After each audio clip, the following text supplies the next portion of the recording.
Now let us see the converse of midpoint theorem. The straight midpoint theorem says that the line segment joining the midpoints of any two sides of a triangle is parallel to third side and also half of the third side. Now what will be its converse? It says the line joining the midpoint of one side. Okay, so let us again draw a triangle. So a line joining the midpoint of one side. So here one side's midpoint we have to consider. Let us consider it as D. So the line joining the midpoint of one side of triangle and parallel to another side. So suppose I am again drawing the same line DE. Now what is given in the question? It is said that we are drawing a line from midpoint of one side. It means D is midpoint of AB. That is your given information. So AD equals DB. That is the given information. And also it is parallel to another side. So in this case D is parallel to BC. That is also given. And if such is the condition, then it bisects the third side. Now which is the third side remaining? Third side as in first side whose midpoint we have taken, second side to which it is parallel. So the third side which is remaining is just AC. So in this case the line segment which was started from the midpoint of one side is actually bisecting the third side. It means you have to show, or your proof that will be AE is equal to EC. Okay, so AE equal to AC. So these two lengths are equal to one another, that you have to show. So these two sides are equal. Again DE is parallel to BC. So that much information we have. So as we have seen in midpoint theorem, this we had to prove. Yes, this was also given information and this was also given information. Right. But here in this case, the first midpoint, the line should start from the midpoint of any one side. Directly you cannot draw any line and say that it is joining the midpoints of two sides. No, it should at least start from the midpoint of one side. It should be parallel and then it will intersect the midpoint of third side. Okay, so basically I have to show AE equal to EC. Now what I can do here, definitely I need some construction.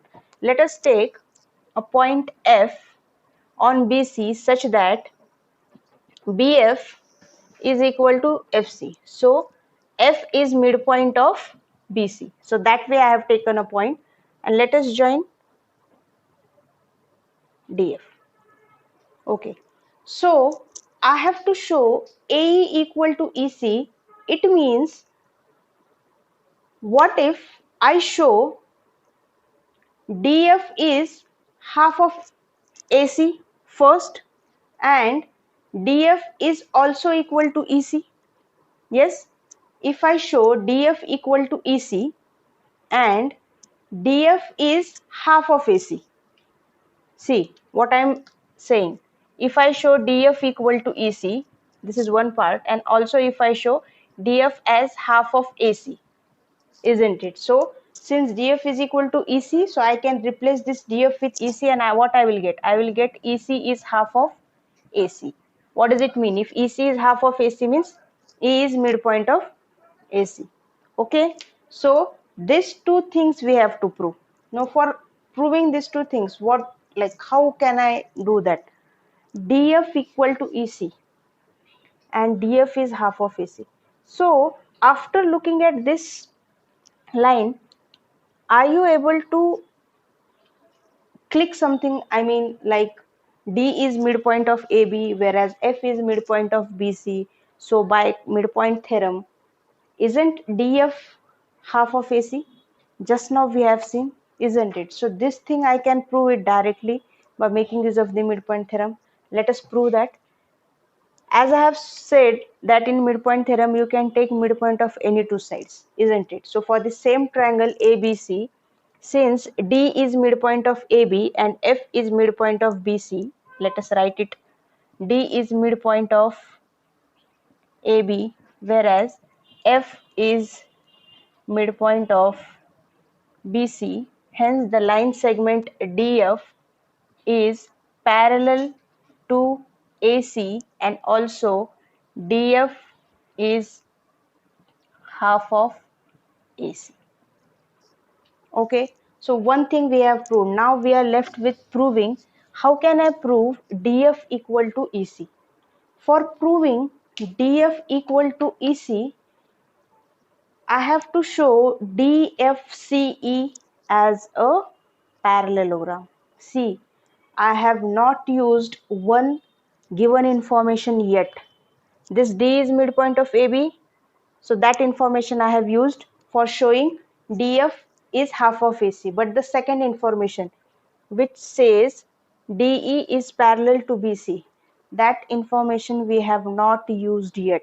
Yes, so if DE is parallel to BC, can I just say DE is parallel to FC because FC is part of BC? So since DE is parallel to BC, I can also write DE is parallel to FC.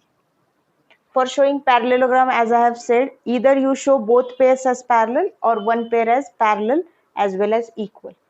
And the second thing which I have shown here, DF is parallel to AC. So instead of taking it as AC, what if I take DF is parallel to EC?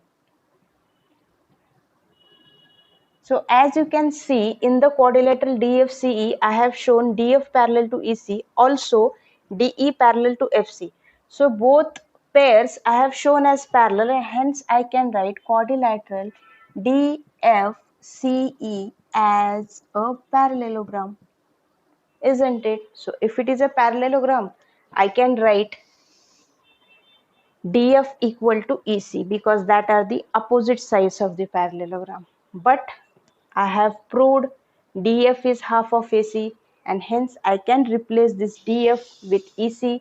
So I will get EC is half of AC, which means E is midpoint of AC. Okay, so the proof is very easy here. We have to just take one point F, which is midpoint of BC, join DF. D is midpoint of AB, F is midpoint of BC, and hence by midpoint theorem, DF is parallel to AC and also DF is half of AC. But I have to show this quadrilateral as a parallelogram. Why? Because then only I can say DF equal to EC. Yes, and for showing this this quadrilateral as parallelogram, I have to show both pairs as parallel. So DF parallel to AC I had proved. So instead of taking AC, I have just taken EC. Similarly, DE is parallel to BC, that was the given information. Instead of taking BC, I have taken just FC. And since both pairs are parallel, hence it is a parallelogram. So DF equal to EC, that are the opposite sides. Replacing DF with EC, I get the EC is half of AC, and which means E is midpoint of AC. So this is the midpoint theorem, which says the line segment has to start from the midpoint of one side. It is a compulsory condition. It should start from the midpoint of one side. Second, it should be parallel to one side, and then only it will be intersecting the midpoint of third side. Midpoint of one side parallel to another side, intersecting at the midpoint of third side.